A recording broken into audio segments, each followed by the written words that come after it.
Olá, eu sou a Maria Júlia e eu fiquei com a pergunta número 6 do trabalho de sistemas operacionais. E ela fala para a gente explicar o conceito de semáforos e monitores e como eles são usados na sincronização de processos. Mas primeiro vamos entender a importância desse conteúdo na disciplina. Esse conteúdo é importante porque atualmente nós usamos computadores multiprogramados, ou seja, eles usam vários processos ao mesmo tempo. E esses processos, eles acabam compartilhando recursos entre si.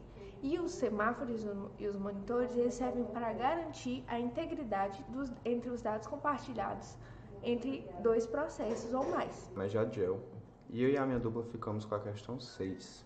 E eu vou explicar um pouco sobre o que é o semáforo e como a gente pode implementar ele na programação. Bom, qual é o conceito do semáforo? O semáforo ele é uma estrutura que sincroniza os processos e evita as condições de corrida, ou seja, ele evita que os processos acessem e modifiquem o mesmo local da memória simultaneamente.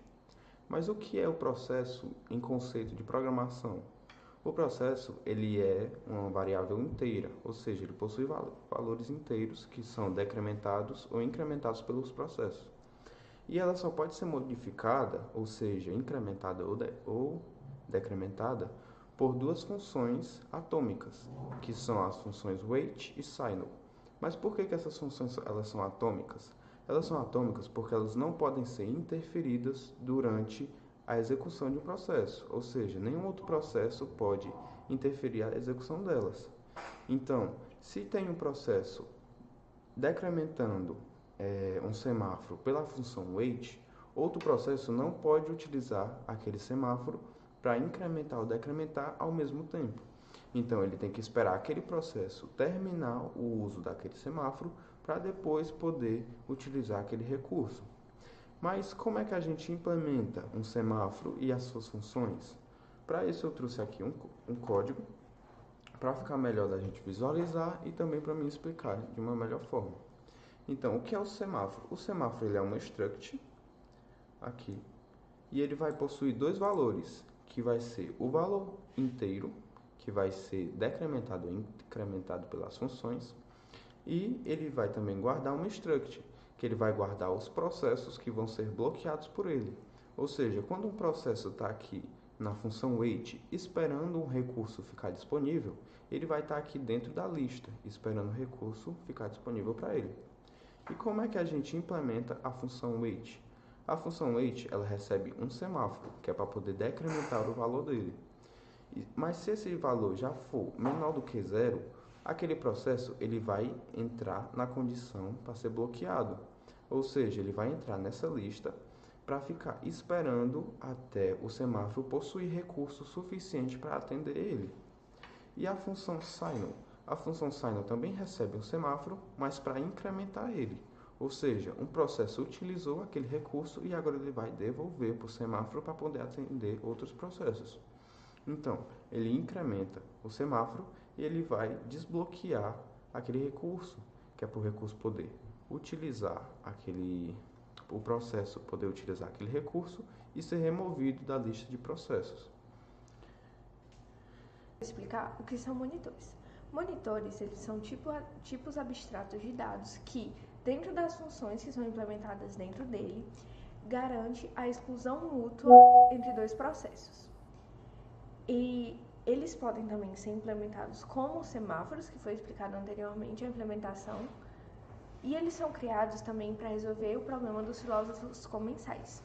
Mas o que é o problema dos filósofos comensais? Imagina uma mesa circular, e aí tem 4 filósofos sentados, e eles vão comer macarrão. Só que eles vão comer macarrão com hashi, que são as duas peças de madeira que usam para comer no continente asiático. E aí, seriam necessários 4 pares de hashi para todos conseguirem comer. Só que a gente só vai ter 2, ou seja, apenas 2 filósofos vão poder comer. Ou seja, supondo que eu seja uma filósofa e tenha 2 filósofos do meu lado. Então quer dizer que se eu fosse comer, os 2 filósofos do meu lado, eles precisariam pensar. E é assim que funciona o problema dos filósofos comensais. Então, com os monitores, eu vou conseguir garantir que enquanto um processo acessa a minha área crítica, os outros 2 processos vão ficar em espera para quando eu liberar a área crítica, eles possam comer. E é isso. Agora eu vou explicar um pouco da implementação do monitor na linguagem C. Essa parte inicial eu estou definindo algumas constantes. Aqui o N é a quantidade de filósofos, left é o índice do filósofo da esquerda, o índice dos filósofos da direita, e aqui são outras constantes como thinking é o 0, hungry é 1 e eating é 2. Ou seja, pensando 0, com fome é 1 e comendo é 2. E aí, aqui eu estou inicializando o estado de cada um dos filósofos. E aí estou criando a variável mutex, que é um semáforo, e um vetor de semáforos, que tem a mesma quantidade de filósofos. E aí, o que essa função philosopher faz?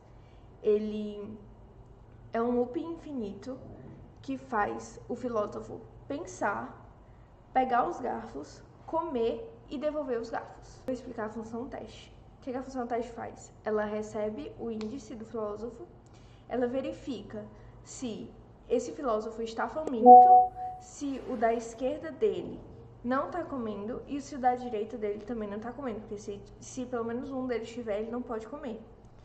E aí ele muda o estado dele para comendo, e caso ele não possa comer, e aí ele pega e libera ele para comer. Agora eu vou explicar a função take forks, ou pegar os garfos. Ele passa como parâmetro o índice da posição do filósofo e bota o filósofo para esperar. Aí depois que ele esperou, ele deixa ele em estado de faminto e testa se ele pode comer. Se ele puder comer, ele entra na área crítica com essa função post. Caso ele não possa entrar na área crítica, a gente coloca ele para esperar. Vamos para a última função, que é devolver os garfos. Aí, novamente, passa o índice da posição do filósofo, eu coloco ele para esperar e depois mudo o estado dele para pensando, porque ele está devolvendo os garfos. E aí, o que ele faz? Ele muda o estado do da esquerda e depois muda o estado da direita, porque se ele não está comendo, o da esquerda e da direita podem comer.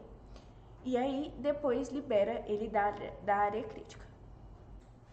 Bom, em resumo, os semáforos eles são extremamente essenciais para os sistemas operacionais, porque eles evitam as condições de corrida e eles implementam a exclusão mútua, ou seja, eles não permitem que 2 processos acessem e modifiquem o mesmo local de memória ao mesmo tempo.